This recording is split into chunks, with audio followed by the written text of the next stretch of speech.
Hello दोस्तों, कैसे हैं आप? Welcome back to my channel. दोस्तों, आपने कई ऐसी फिल्में देखी होंगी जहां पर माता पिता की बेबसी, उनका दुख दर्द दिखाया गया। जैसे कि अवतार फिल्म आई थी, बागवान आई थी, अमृत आई थी। दोस्तों, वैसे ही मराठी फिल्मों के जाने माने director Gajendra Ahire the signature film लेकर के आए हैं।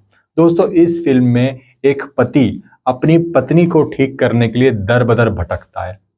और दोस्तों, कई ऐसी कड़वी सच्चाई इस फिल्म के माध्यम से हमें पता लगती है जिसको देख करके शायद आप अंदर से हिल जाओ। ऐसी फिल्म दोस्तों Z5 पे रिलीज कर दी गई, द सिग्नेचर। वैसे दोस्तों, इस फिल्म को ना थिएटर में रिलीज करना चाहिए था। ये इस लेवल की फिल्म है क्योंकि आज के ज़माने में जहाँ पर वॉयलेंस वाली, एक्शन वाली, मारकाट वाली फिल्में ज़्यादा बन रही है, और कुछ ऐसी फिल्में बननी चाहिए भाई जो सच में समाज को आईना दिखाए। क्या दोस्तों, कहानी की बात करते हैं। कहानी क्या कहती है? बच्चों को बड़ा कर दिया गया है, बच्चों को पढ़ा लिखा करके उनको अपने पैरों पे खड़ा कर दिया गया है, वो सेट हो चुके हैं। अब अपनी गवर्नमेंट जो उनकी जॉब थी उसे रिटायरमेंट मिल चुकी है। जो अरविंद यानी कि अनुपम खेर अपनी पत्नी मधु यानी कि नीना कुलकर्णी के साथ यूरोप जाने का प्लानिंग कर रहे हैं। और दोस्तों, एयरपोर्ट पहुंचते हैं। एयरपोर्ट में मधु को चक्कर आ जाते हैं और वो गिर जाती है। अब तुरंत उनको हॉस्पिटलाइज किया जाता है। अब हॉस्पिटल में जाके पता लगता है कि उनको ब्रेन हेमरेज है। अब जैसी वाली बात खबर पता लगती है, डॉक्टर उनको वेंटिलेटर पे डाल देते हैं। अब कुछ दिन तो बीत जाते हैं। कुछ दिन बाद डॉक्टर उन्हें खुद बोलते हैं कि भाई अब आपको डीएनआर फॉर्म साइन करना पड़ेगा, क्योंकि अरविंद की जो माली हालत होती है, घर की कंडीशन होती है, ज़्यादा अच्छी नहीं होती। एक नॉर्मल मिडिल क्लास से बिलोंग वो करते हैं। और दोस्तों, डीएनआर फॉर्म होता क्या है? डीएनआर फॉर्म में ये लिखा होता है कि अगर मरीज को इलाज के वक्त कुछ हो जाए तो उनको मशीन के द्वारा सांसें नहीं दी जाएगी, क्योंकि आपके पास उतना पैसा नहीं है अफोर्ड करने के लिए। अब दोस्तों, अरविंद को पता है कि अगर उन्होंने डीएनआर फॉर्म साइन कर दिया तो वो अपनी पत्नी की बची कुची सांसें भी नहीं बचा पाएंगे, यानी कि अपनी पत्नी को ही नहीं बचा पाएंगे।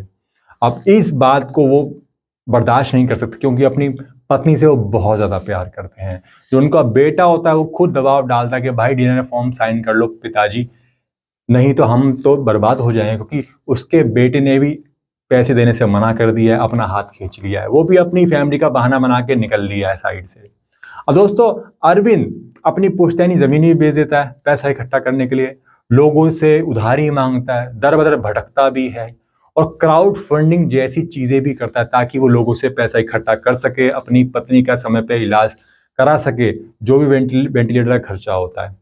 और दोस्तों, देखने वाली बात ये होती है क्या वाकई में इतने फंड्स, इतना पैसा इकट्ठा कर पाएगा? ये तो आपको पूरी फिल्म देखने के बाद ही पता लगेगा। बट दोस्तों, मैं इतना कहना चाहता हूँ कि ये फिल्म ना कुछ कड़वी सच्चाई बयां करती है, कुछ ऐसे सवाल आपके अंदर क्रिएट कर देगी जो शायद आपको सोचना चाहिए।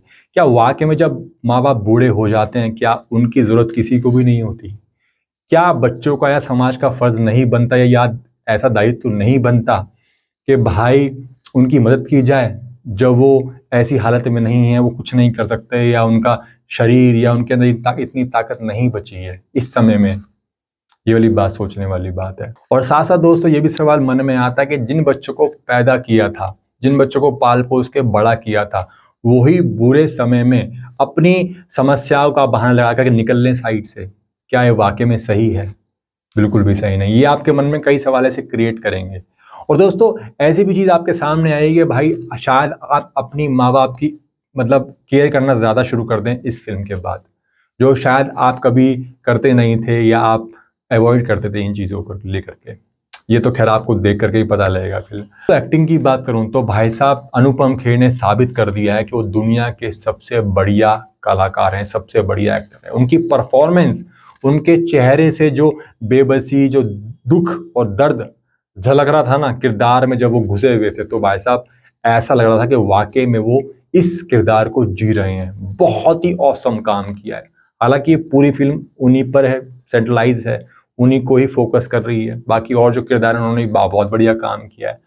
बट भाई उनकी लाचारी, बेबसी जिस हिसाब से उन्होंने काम किया है भाई, गजब की लग रही है, गजब की। और उनके साथ साथ जो उनके दोस्त का किरदार निभाया इस फिल्म में, अन्नू कपूर ने, महिमा चौधरी ने, भाई साहब भले ही उन दोनों का रोल छोटा है, बट जो अच्छे एक्टर होते हैं ना, ये वाली बात साबित कर दी गई है कि एक सीन में ही वो कमाल कर दिखाते हैं। और महिमा चौधरी और अन्नू कपूर ने कर दिखाया है। रणवीर शौर्य ने एक सीन में बता दिया है आम लोगों की समस्या, आम लोगों की दिल की बात उन्होंने एक ही सीन में कर डाली है। बहुत ही बढ़िया, बहुत ही गजब काम किया। बाकी जितने भी कलाकार हैं इस फिल्म के अंदर, सभी ने एक नंबर काम किया है। मैं सिर्फ यही कहना चाहता हूं दोस्तों, ओवरऑल एक्सपीरियंस मेरा यही है कि भाई इस फिल्म को आप बिल्कुल जाके देखो। कोई गुंजाइश नहीं है, आपको ऐसी फिल्में जरूर देखनी चाहिए। आपने मार्केट वाली फिल्में, एंटरटेनमेंट वाली फिल्में खूब देखी होंगी, मगर ऐसी फिल्में जिनकी ड्यूरेशन सिर्फ 2 घंटे से कम की है, ऐसी फिल्में आपको जरूर देखनी चाहिए। और जो समाज को आईना दिखाती है, समाज को कुछ सच्चाई बयां करती है, ऐसी फिल्में भाई बिल्कुल देखनी चाहिए। और इस फिल्म को देख करके आप वाकई में रो जाओगे अंदर से। अगर ज्यादा इमोशनल हो तो भाई वाकई में आपकी आंखों से आंसू टपक ही जाएंगे। खैर दोस्तों, मैं चलता हूँ। जाने से पहले मेरे चैनल को जरूर सब्सक्राइब कर देना। ऐसी बढ़िया बढ़िया मूवीज, वेब सीरीज के रिव्यू मैं आपके सामने हमेशा लेकर के आता रहूंगा। चलता हूँ। जय हिंद।